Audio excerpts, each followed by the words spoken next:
Of these things he was not a part. A voice kept whispering to him with maddening insistence that he was a fraud. One by one John Adare was unlocking for him hallowed pictures in which Jean had told him he could never share possession. His desire to see Josephine again was almost feverish, and filled him with a restlessness which he knew he must hide from Adare. So when Adare's eyes rested upon him in a moment's silence, he said: "Last night Jean and I were standing beside her grave. It seemed then as though he would have been happier if he had lain near her under the cross." "You are wrong," said Adare quickly. "Death is beautiful when there is a perfect love.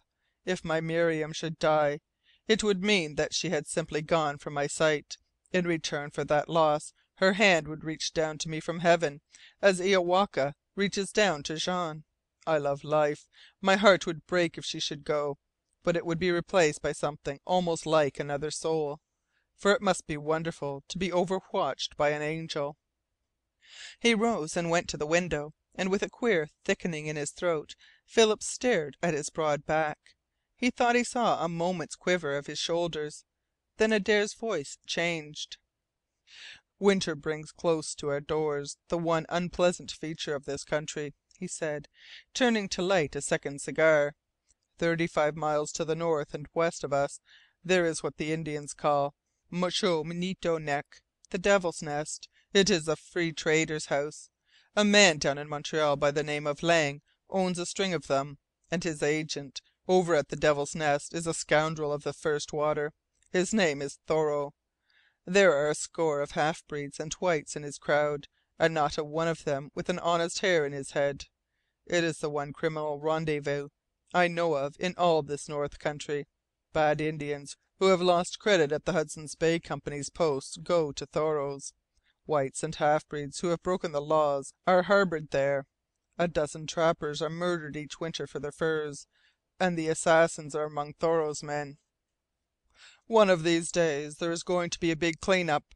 Meanwhile they are unpleasant company. There is a deep swamp between our house and Thoreau's, so that during the open water seasons it means that we are 100 miles away from them by canoe.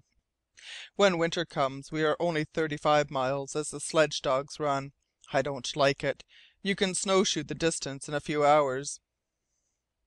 "I know of such a place far to the west," replied Philip. "Both the Hudson's Bay Company and the Reveillon Frères have threatened to put it out of business, but it still remains. Perhaps that is owned by Lang, too." He had joined Adare at the window. The next moment both men were staring at the same object in a mutual surprise.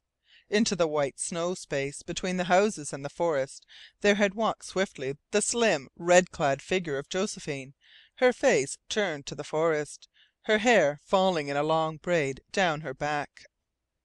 The master of Adare chuckled exultantly. "There goes our little Red Riding Hood," he rumbled. "She beat us after all, Philip. She is going after the dogs."